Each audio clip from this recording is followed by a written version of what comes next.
அனைவருக்கும் நமஸ்காரம்.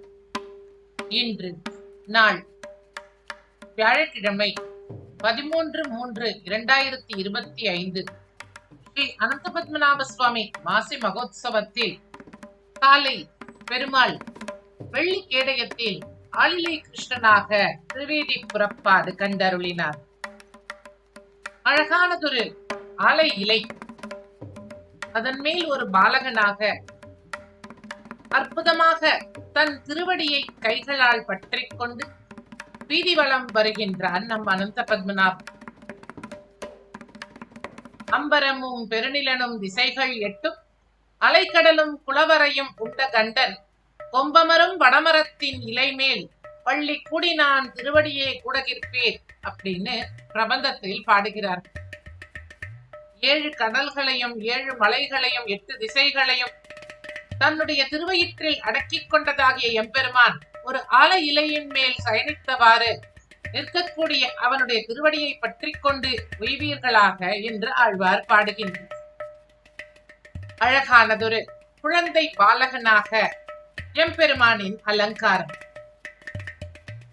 தனது கூந்தலில் அழகான ராக்கொடியும் சூரிய பிரபையும் சூடியவனாய், நெற்றி சூட்டியும் கஸ்தூரி திலகமும் அணிந்தவனாய், ஆபரணங்களை சார்த்திக் கொண்டு அழகிய சிறு குழந்தைக்கான வஸ்திரங்களை தரித்துக் கொண்டு ஒரு கையால் தன் வலது காலை பிடித்து தன் திருவாயில் வைத்தபடி மற்றொரு திருவடியை கீழ்நோக்கி வைத்தபடி சயனித்த திருக்கோலமாய் எம்பெருமான் வீதி வலம் வருகின்றார். குழந்தை அல்லவா, மிக எளிமையான அலங்காரம்.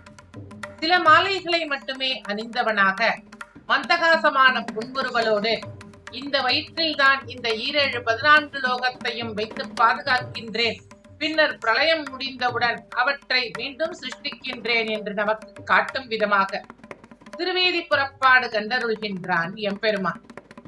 ஆலமாமரத்தின் இலை மேல் ஒரு பாலகனாய், ஞாலம் 7 உண்டான் அரங்கத்து அரவின் அணையான், கோலமாமணி ஆரமும் முத்துத்தாமமும் முடிவில்லதோர் எழில் நீலமேனி ஐயோ நிறை கொண்டது என் நெஞ்சினையே அப்படின்னு திருப்பானாழ்வார் பாடுகின்றார். ஆலமாமரத்தின் இலை மேல் ஒரு பாலகனாய், ஒரு அழகாகிய ஆலமாமரத்து இலையின் மேல் எம்பெருமான் சயனித்துக் கொண்டபடி கோலமாமணி ஆரமும் முத்துத்தாமமும், மாமணி ஆரங்களும் அழகிய முத்துமாலைகளும் அணிந்தவனாக அவன் காட்சி கொடுக்கக்கூடிய அந்த திருமேனியானது என் நெஞ்சினை கொள்ளை கொண்டு விட்டது என்று பாடி திருப்பானாழ்வார் எம்பெருமானை கொண்டாடுகின்றார். கால்களில் சதங்கைகளும் தண்டைகளும் அணிந்தவனாக எம்பெருமான் வெள்ளி கேடயத்தில் திருவீதி புறப்பாடு கண்டருள்கின்றான். சீதக்கடல் உள்ள அமுதன்ன தேவகி போதை குழலால் அசோதைக்கு போத்தந்த பேதை குழவி பிடித்துச் சுவைத்துண்ணும் பாதக்கமலங்கள் காணீரே, பவளவாயே வந்து காணீரே, முத்தும் மணியும் வைரமும் நற்பொன்னும் தத்தி பதித்து தலைப்பெய்தார் போல் எங்கும் 10 விரலும் மணிவண்ணன் பாதங்கள் ஒத்திட்டிருந்தவா காணீரே, ஒண்ணுதலீர் வந்து காணீரே அப்படின்னு பெருமானுடைய திருவிரல்களின் அழகை பெரியாழ்வார் கொண்டாடுகின்றார். அழகான பாதக்கமலங்களை தன்னுடைய திருவாயில் வைத்துக் கொண்டிருக்கக்கூடியதாகிய அற்புதமான ஒரு திருக்கோலம். அந்த கோலத்தை தான் நாம் இப்பொழுது தரிசித்துக் கொண்டிருக்கின்றோம். இக்கோலத்திற்கு ஒரு அற்புதமான கதை உண்டு. ஒரு சமயம் சௌனக மகரிஷி சூதமுனிவரிடம் வந்து, சுவாமி, மார்க்கண்டேயர் பிரளய காலத்தின் போது பகவானை குழந்தை வடிவில் தரிசித்தாராமே, அவர் எங்கள் காலத்தில் எங்கள் குலத்தில் பிறந்தவராயிற்று. எங்களுக்கு தெரிந்தவரை எந்த பிராகிருத பிரளயமோ நைமித்திக பிரளயமோ ஏற்படவில்லையே. அப்படி இருக்கும் பொழுது மார்க்கண்டேயர் மட்டும் எப்படி பிரளய காலத்தில் பகவானை தரிசித்ததாக சொல்ல முடிகின்றது? எங்களுடைய சந்தேகத்தை தெளிவுபடுத்துங்கள் என்று பிரார்த்தித்தார். சௌனக முனிவருடைய சந்தேகத்தை கேட்ட சூத மகரிஷி மார்க்கண்டேய முனிவரின் சரித்திரத்தை சொல்லத் தொடங்கினார். பிருகண்டு முனிவருடைய முதல்வரான மார்க்கண்டேயர் உரிய காலத்தில் உபநயனம் முதலிய சடங்குகள் செய்து வைக்கப்பட்டு அவரும் நியமப்படி வேதங்களை கற்று தவம், பிரம்ம யஜ்ஞம் முதலானவற்றை செய்து வந்தார். நைஷ்டிக பிரம்மச்சரியத்தை கடைபிடித்து வந்தார். இறைவனுக்குரிய சமிதாதானம், சூரிய நமஸ்காரம், குரு வழிபாடு, அந்தணர்களுக்கு பணிவிடை, மனத்தாலேயே இறைவனுக்கான 16 வகை உபசாரங்களோடு கூடிய பூஜை எல்லாவற்றாலும் பகவானை ஆராதித்து வந்தார். காலையிலும் மாலையிலும் மௌனமாக இருந்து பிக்ஷை எடுத்து வந்து குருவின் அருகில் வைத்துவிட்டு காத்திருப்பார். குரு அனுமதி அளித்தால் மட்டுமே சாப்பிடுவார், இல்லையில் உபவாசமே.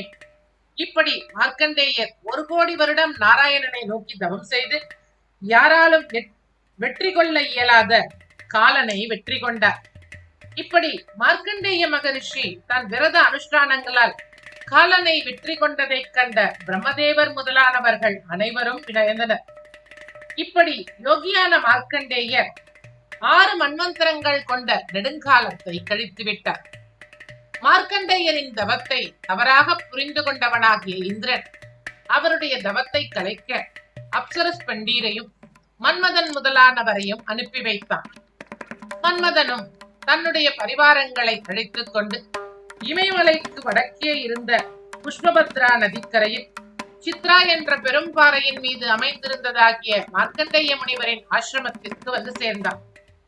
காமதேவனுடைய நண்பனாகிய வசந்தன் தன் மாயையை விரித்து மாலை வேளையில் சந்திரன், இளம் தளிர்கள், கொத்து கொத்தான பூக்கள் நிறைந்த கொடிகள், மரங்களின் 1000 கிளைகளை கட்டித் தழுவி தொக்கக்கூடிய கொடிகள் என வனத்தின் அரசாட்சியை ஏற்படுத்தினான்.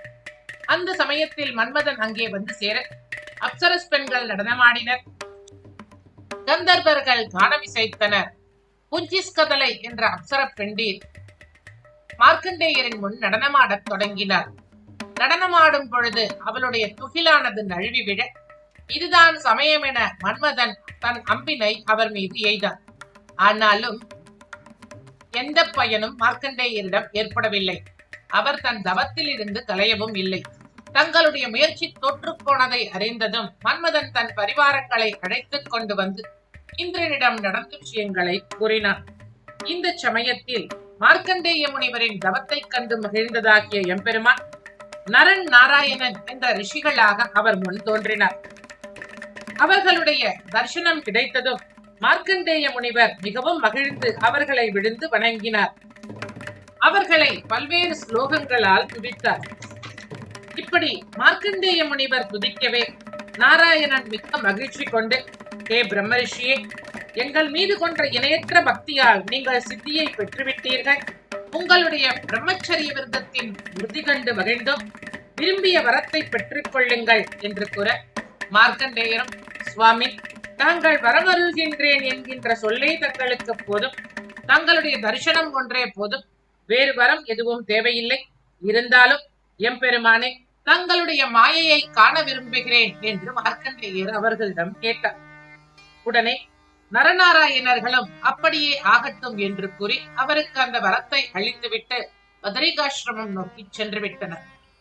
ஒரு சமயம் மார்க்கண்டேயர் தன்னுடைய ஆசிரமத்தில் தங்கியிருக்கையில் திடீரென்று ஒரு பெரும் காற்று அடித்தது. புயலுடன் பேரிரைச்சலும் விண்வெளியில் பெருமேகங்களின் உலாவுடன் பெருத்த நீர்த்தாரைகளும் பூமி எங்கும் ஆலங்கட்டி மழையும் பொழிந்தது. சமுத்திரங்கள் 4 புறமும் சூழ்ந்து கொண்டு இந்த பூமியையே விழுங்குவது போல் முனிவருக்கு தோன்றிற்று. கடலெங்கும் பெரும் அலைகள் எழ நீர் பிராணிகளும் நீர்ச்சுழல்களும் அங்கங்கே அலைய ஆரம்பித்தன. மேலே பெரும் புயலுடன் மின்னலும் கீழே ஒரே வெள்ளக்காடுமாக காட்சியளித்தது.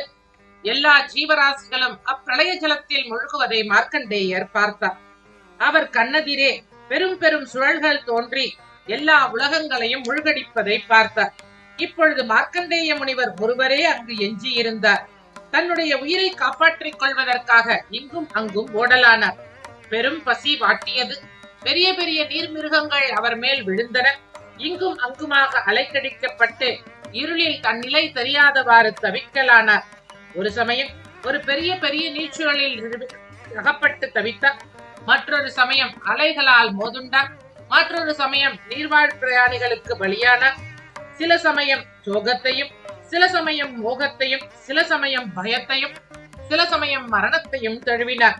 இப்படி மாயையின் பிடியில் சிக்கித் தவித்த அவர் பிரளயக்கடலில் இங்கும் அங்கும் சுற்றி கொண்டிருந்த பொழுது பல கோடி வருடங்கள் கழிந்துவிட்டன. அப்படி பிரளயத்தில் சுற்றி வந்த அவர் ஒரு சமயம் பூமியின் மேல் ஒரு சிறிய மண்திட்டில் இளம் தளிர்களும் பழங்களும் நிறைந்த ஒரு ஆலமரத்தை கண்டார். அந்த ஆலமரத்தில் ஒரு இலையில் ஒரு இலை தொன்னையை போல இருந்தது. அதில் அழகான ஒரு குழந்தையானது சயனித்துக் கொண்டிருந்தது. அந்த குழந்தையின் ஒளியில் நால்புறமும் சூழ்ந்திருந்த இருள் காணாமல் போயிற்று. அந்த குழந்தை அழகான நீல நிறத்தில், தாமரை போன்ற முகத்தில், வலம்புரிச்சங்கு போன்ற திருக்கழுத்தில், அகன்ற திருமார்போடு, கிளியின் மூக்கு போல் அழகிய மூக்குடன், வளைந்த புருவங்களின் அழகோடு, கருத்த வண்டு போன்ற அழகிய முன்னேற்றி மயிர்கள் கன்னத்தில் பரவி மூச்சு காற்றினால் இங்கும் அங்கும் அலைய, மாதுளம்பூ போன்ற செம்மை வண்ண செவிகளுடன், நற்பவழமென திகழும் உதடுகளின் ஒளியில் சற்றே சிவப்பு கலந்த வெளுப்பான அமிர்தத்தை போன்று காட்சியளித்ததாம். கடைக்கண்களும் தாமரை மலரின் நடுப்பகுதி போல சற்றே சிவந்திருக்க, மனதை தன் புன்னகையால் ஈர்க்கக்கூடிய பார்வை உடையவரை, அரச இலை போன்ற அசையை கொண்டிய திருவயிற்றுடன், 3 மடிப்புகளும் ஆழமான தொப்புளுடனும், மூச்சு வாங்குவதால் லேசாக அசையக்கூடிய வயிறுடனும் காட்சியளித்தது. அழகிய கைகளில் இளம் தளிர் போன்ற சிறு விரல்கள். அக்குழந்தை தன் 2 கரங்களாலும் தன் திருவடி கமலத்தை தூக்கி தன் வாயில் வைத்துக் கொண்டு சப்பிக் கொண்டிருந்தது. மார்க்கண்டேய முனிவர் இவ்வழகிய காட்சியை கண்டார். அந்த காட்சியை கண்டதும் அவருடைய களைப்பெல்லாம் மறைந்து விட்டது. இந்த குழந்தை யாராக இருக்கும் என்று அதனிடம் கேட்பதற்காக அருகில் செல்ல, அந்த குழந்தையின் மூச்சுக்காற்றின் வழியாக அவரின் மூக்கில் இழுக்கப்பட்டு உள்ளே சென்றார். பிரளயத்திற்கு முன்பு இந்த உலகம் எப்படி இருந்ததோ அப்படியே அத்தனை காட்சிகளையும் அந்த குழந்தையின் உதரத்தில் கண்டார். இந்த அற்புதமான திருக்காட்சியை கண்ட முனிவர் வியப்பில் ஆழ்ந்தார். அந்த குழந்தையின் திருவயிற்றினுள் ஆகாயம், பூமி, ஸ்வர்க்கம், நட்சத்திர மண்டலம், மலைகள், கடல்கள், தீவுகள், வருஷங்கள், 8 திசைகள், தேவர்கள், அசுரர்கள், காடுகள், தேசங்கள், நதிகள், நகரங்கள், சுரங்கங்கள், வயல்கள், இடைச்சேரிகள், உழவர்கள், முனிவர்களது ஆசிரமங்கள், நிலம், நீர், காற்று, தீ, வெளி ஆகிய 5 பூதங்கள் மற்றும் பல யுகங்களையும் கர்ப்பங்களையும் காலம் முதலானவற்றையும் கண்டார். இன்னும் இமயமலை, அதன் சாரலில் பாயும் புஷ்பபத்ரா நதி, அதன் கரையில் தனது ஆசிரமம் என்று அனைத்தையும் மகரிஷி கண்டார். இவ்வாறு அவர் பார்த்து கொண்டிருக்கும் பொழுதே அக்குழந்தையின் மூச்சுக்காற்றால் வெளியில் தள்ளப்பட்டு பிரளயக்கடலில் வீழ்ந்தார். மறுபடியும் வெளியில் வந்ததும் அதே போல ஒரு மண்திட்டில் அங்கே ஒரு ஆலமரம், அந்த ஆலமர கிளையில் ஒரு இலையில் பயணித்துக் கொண்டிருக்கின்ற ஒரு இளம் சிசு. இந்த சிசுவானது தன் கடைக்கண்ணால் முனிவரை கருணையோடு பார்த்து கொண்டிருந்தது. இந்த குழந்தையை மார்புற தழுவிக்கொள்ள எண்ணி மெதுவாக முனிவர் அதன் அருகில் செல்ல, அவர் பார்த்து கொண்டிருக்கும் பொழுதே அனைத்தும் மறைந்து போய் முனிவரும் தான் முன்பு இருந்தது போல ஆசிரமத்திலேயே இருக்க கண்டார். இவ்வாறு மார்க்கண்டேய முனிவர் பகவான் நாராயணனால் காட்டப்பட்ட அவரது யோகமாயையின் பெருமைகளை கண்டு அனுபவித்து, இந்த மாயையிலிருந்து விடுபட ஒரே வழி அவரது சரணகமலத்தை சரணடைவது என்று நிச்சயித்து அவரையே சரணடைந்தார். இப்படிப்பட்ட அழகான ஒரு குழந்தையின் உருவத்தில் தான் கராரவிந்தேன முகாரவிந்தம், முகாரவிந்தேன வினிவேஷயந்தம், வட்டஸ்ய பத்ரஸ்ய புட்டோசயானம், பாலம் முகுந்தம் மனசாஸ்மராமி என்று சொல்வதற்கேற்றாற்போல அழகியதாகிய ஆலமரத்தின் இலை மேல் அற்புதமான பாலகனாய் நம்முடைய அனந்த பத்மநாபன் திருவீதி புறப்பாடு கண்டருளி நம்மை எல்லாம் ரட்சித்தார். அப்படிப்பட்ட பெருமான் மாயையிலிருந்து நம்மையும் காப்பாற்றட்டும் என்று வேண்டிக் கொள்வோமாக. ஸ்ரீ அனந்த பத்மநாப சுவாமி திருவடிகளே சரணம்.